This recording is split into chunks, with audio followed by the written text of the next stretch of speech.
Witam!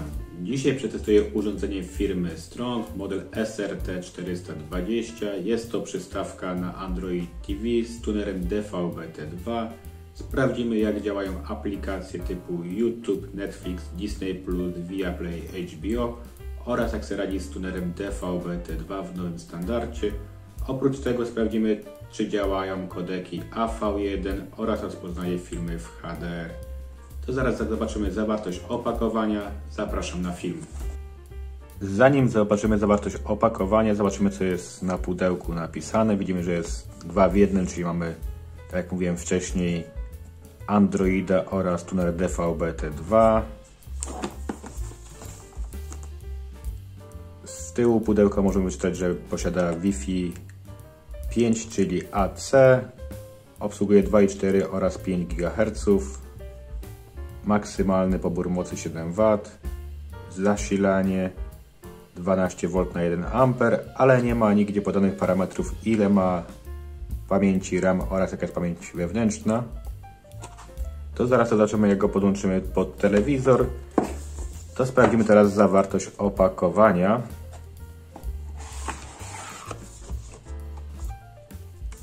Jak widzimy, jest instrukcja obsługi, karta gwarancyjna oraz jakieś papiery.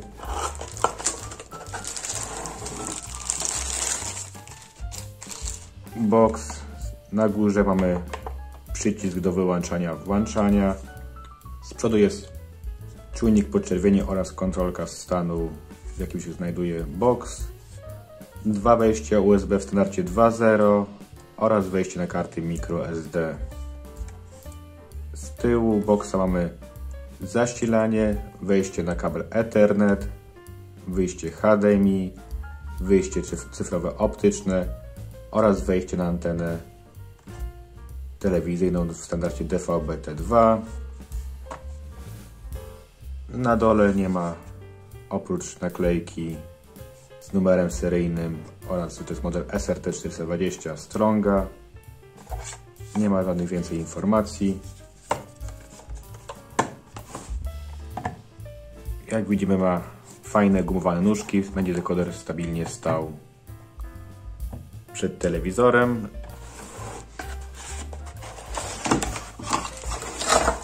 Dalej w opakowaniu znajduje się pilot. Jak widzimy, mamy część numeryczną, głośniej, ciszej, zmiana kanałów, klawisze skrótowe, przyciski są w miarę ciche, nie są takie głośne jak w kochanym dekoderze Polsatu, co mnie najbardziej denerwuje, ten głośność. Tu akurat, jak słychać, jest dość ciche. Pilot dobrze leży w ręku. Zaraz go przetestujemy, jak podłączymy pod dekoder pod telewizor. Jest komplet baterii, przewód HDMI,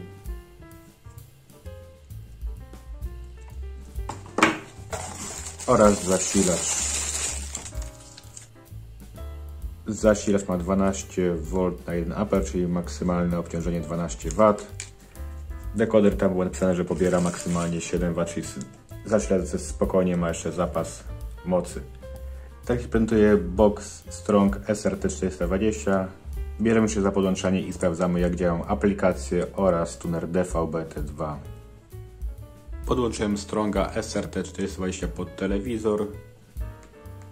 Możemy najpierw obejrzeć szybciutko menu. Na górze mamy standardowo belkę z aplikacjami tak zwanymi ulubionymi.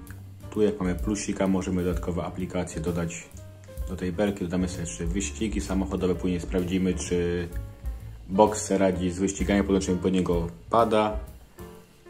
Później jest po lewej stronie, jak zejdziemy, mamy różne aplikacje oraz proponowane filmy do obejrzenia. Jeśli chodzi o ustawienia, to będę chciał Wam pokazać, że możemy pilota skonfigurować pod telewizor, czyli możemy pilotem telewizor uruchamiać, zmieniać źródło sygnału z HDMI 1 na HDMI 2 oraz telewizor wyłączyć. W informacjach możemy wyczytać, że jest certyfikat Netflixa, czyli będą wszystkie aplikacje najważniejsze działały bez większego problemu. Tu też sprawdzimy, czy działa HBO, Disney, Netflix, YouTube, Viaplay. Oraz możemy wyczytać, że box jest na Android 11. Sprawdzimy jeszcze, jaki ma procesor oraz ile ma pamięci RAM. Tutaj mamy aplikację do tego.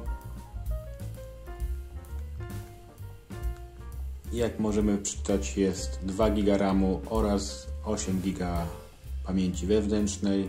Procesor w tym boxie to jest Cortex A35, a za grafikę odpowiada procesor Mali G31. Dobrze, zobaczymy jeszcze w ustawieniach jedną rzecz. Bo tam ostatnio miałem pytanie, czy można zmieniać rozdzielczość. To mamy zakładkę wyświetlacz i dźwięk. Oczywiście możemy sobie zmienić rozdzielczość od 4K do 480p. Tak samo możemy zmieniać, jeśli chodzi o kolory, 8 bitów, 10, 12. I niektórzy pytają też o HDR. Tak, możemy ustawić sobie, żeby był HDR cały czas włączony, wyłączony lub tylko się uruchamiał przy danych audycjach, które nadają w HDR. Też sprawdzimy przy aplikacjach, czy ten HDR się będzie włączał przy danej audycji lub filmie. Dobrze, po kolei sprawdzimy aplikacje, jak działają. Zaczniemy od Viaplay. Tu mnie najbardziej interesuje, czy się uruchomią programy na żywo, czy wydarzenia sportowe.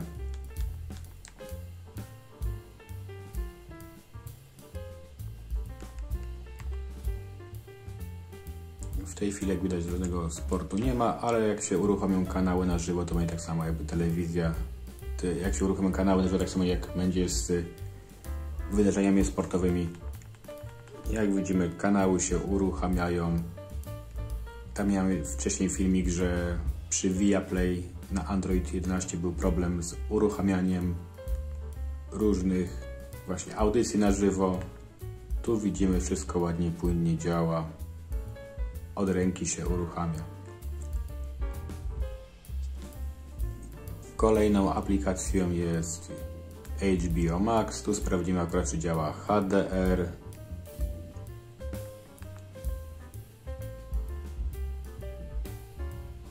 I jak widzimy, w lewym górnym rogu pojawia się nam ikonka, że film obsługuje HDR. Aplikacja nam to wykryła.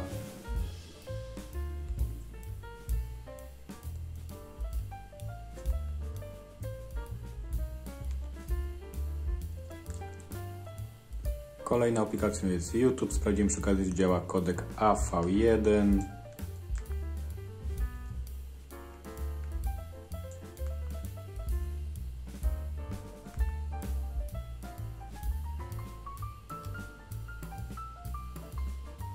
Wybierzemy sobie, żeby nam pokazało informacje, czy na pewno to jest ten kodek. Jak widzimy, jest napisane AV1, to możemy iść do kolejnej aplikacji.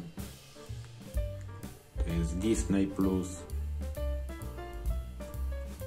Tutaj tak samo zaraz wyszukamy, czy działa w HDR. Tu widzimy, jak mamy wyszczególnione, że jest 4K Ultra w HDR 10, to zobaczymy, czy się pojawi komunikat na telewizorze. W lewym górnym rogu mamy komunikat, że wykryło HDR.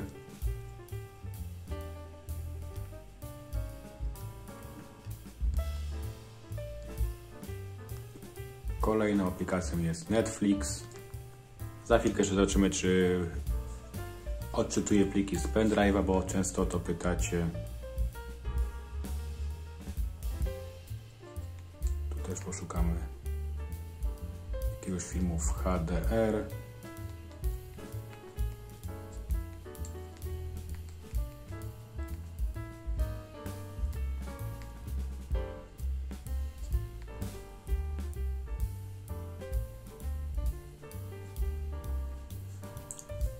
czyli bez problemu dekoder rozpoznaje audycje, które są w 4K w HDR. Często o to pytacie, dlatego chciałem Wam to dzisiaj pokazać od razu przy prezentacji dekodera. Teraz sprawdzimy, czy odtwarza pliki z pendrive'a.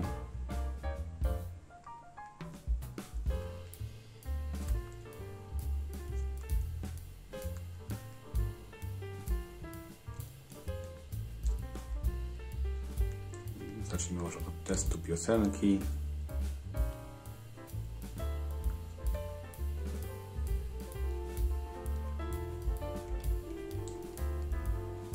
Mamy też standardowo obrazek kota, czyli muzykę odtwarza. Jeszcze zobaczymy, czy odtwarza filmy.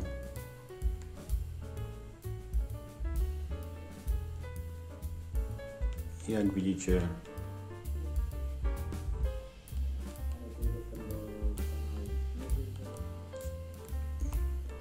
słychać mnie.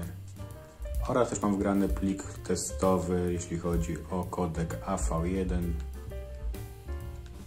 Zaraz go znajdę dla Was. On był na samym dole, pamiętam, pendrive'a.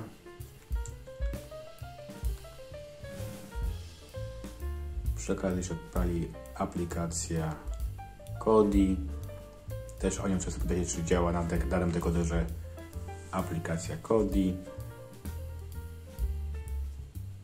Jak widać, bez problemu odtwarza też pliki w standardzie AV1, jeśli chodzi o pendrive. Dobrze, pokażę teraz szybko, jak działa jeszcze telewizja DVB-T, a może zanim to pokażę, to zrobimy uruchomimy grę oraz odpalimy pada. Jak go wcześniej konfigurowałem, to powinien być dodane do akcesorii, ale sprawdzimy. Jest połączony z padem od PlayStation. To zobaczymy, czy sobie daje radę Box Stronga z różnymi grami.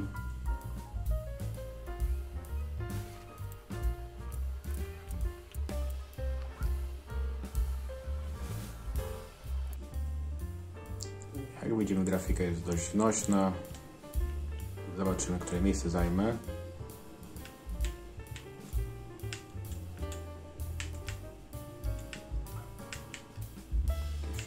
W taki wjechałem, ale nie udało mi się zrobić żadnego bonusowego.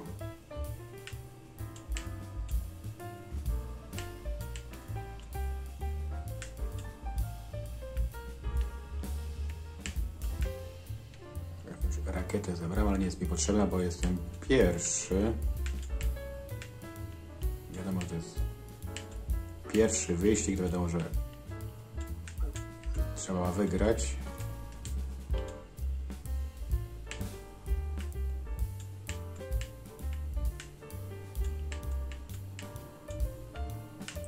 Plama oleju rozlejemy na zakręcie, może ktoś w nią wpadnie.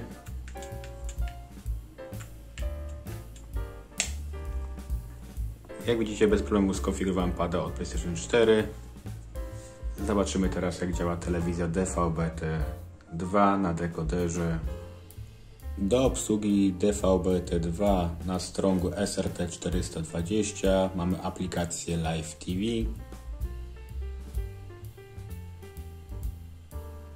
Jak przyciśniemy przycisk środkowy na joysticku, czyli powiedzmy to jest OK, wyskakuje nam zakładka dla Ciebie, program telewizyjny, czyli EPG, ulubione, możemy sobie zrobić listę ulubionych kanałów, nagrane, preferencje oraz ustawienia.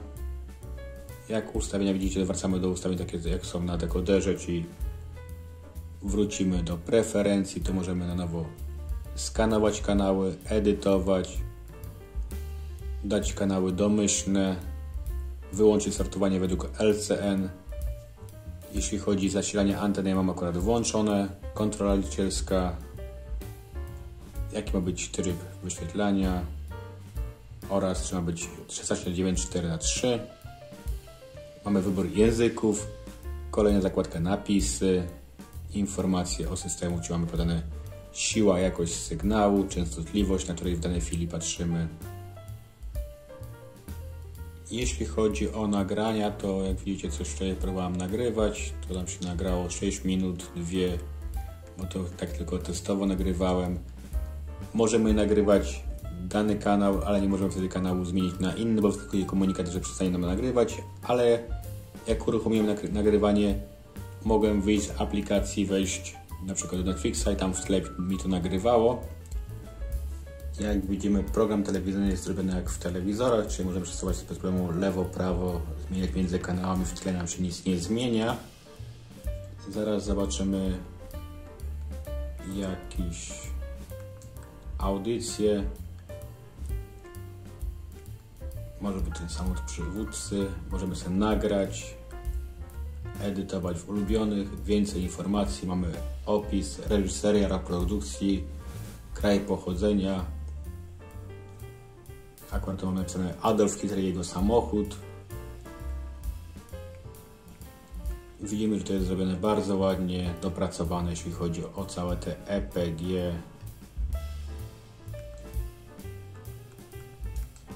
Tu tak samo macie reżyseria, rok produkcji oraz opis teleturnieju. Wrócimy na chwilkę do telewizji, zobaczymy, jak się kanały szybko zmieniają.